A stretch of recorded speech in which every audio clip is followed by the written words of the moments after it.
আসসালামু আলাইকুম, কি খবর? কেমন আছেন? আশা করছি অনেক ভালো আছেন। আমরা আল্লাহর রহমতে অনেক ভালো আছি। আজকে হচ্ছে ঈদের তৃতীয় দিন।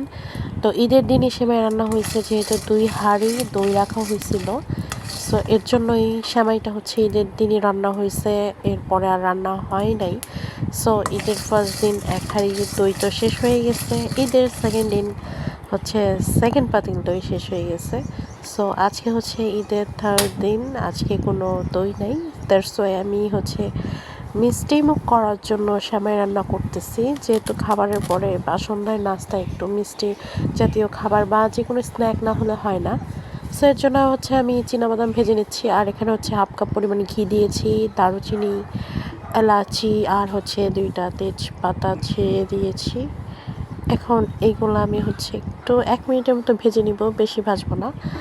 আর এটা হচ্ছে ভার্মিচিনি হচ্ছে সেমাই, এটা আমি একদম ঝুরি ঝুরি করে নিছি একটা বোলের মধ্যে। তো সেটা এখন হচ্ছে আমি মিডিয়াম লো হিটে 5-7 মিনিট এটাকে ভালো করে ভেজে নিব। আর আজকে আমি কোনো তেল ইউজ করব না। আপনাদের কাছে ঘি না থাকলে আপনারা রান্নার তেল ইউজ করতে পারেন, তো বাটারও ইউজ করতে পারেন। তো আমি ঘি দিয়ে দিচ্ছি এবং এটাকে আমি ভালো করে লাইট বাদামি কালার করে ভেজে নিব। বেশি ভাজার দরকার নাই, তা না হলে কিন্তু এটা পুড়ে যাবে। আর এই রেসিপিটা হচ্ছে আমি অনেক জায়গা থেকে দেখেছি, বাট শিখেছি প্রপার ওয়েতে। তাদের মতো করতে গেলে হয় কি, আমার হয় না। তো এটা আমি হচ্ছে নিজের মন মতো আন্দাজ মতো দিয়েছি, আর সেটার মেজারমেন্টে বলে দিচ্ছি। আর এখানে হচ্ছে টেস্ট ওয়াইজ হচ্ছে কিশমিশ দিয়ে দিলাম, চিনি দিয়ে দিয়েছি, আর হচ্ছে সল্ট দিলাম, নুনটা দিয়ে দিলাম।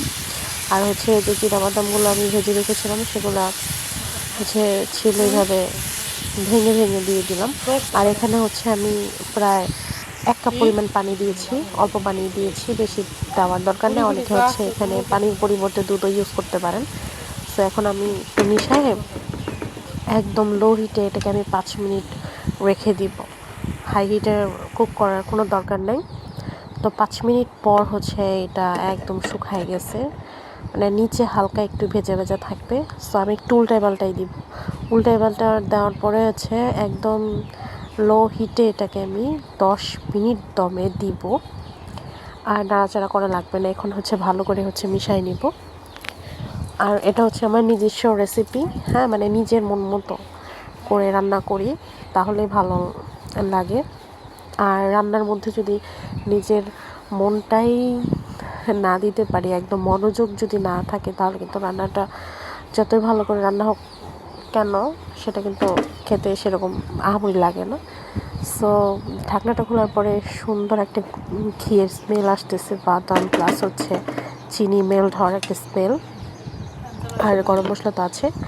সো এটাকে আমি হচ্ছে 10 মিনিট রেখে দেওয়ার পর হচ্ছে এই তো খুলে দিয়েছি। এটা একদম প্রপার ওয়েতে সিদ্ধ হয়ে গেছে, আর একদম ঝুরঝোরা, দেখেই বুঝতে পারতেছেন কোনোটার সাথে কোনটা লেগে নেই, আর প্রপার ওয়েতে সিদ্ধ হয়েছে, কোনো শক্ত নাই, কিছুই নেই।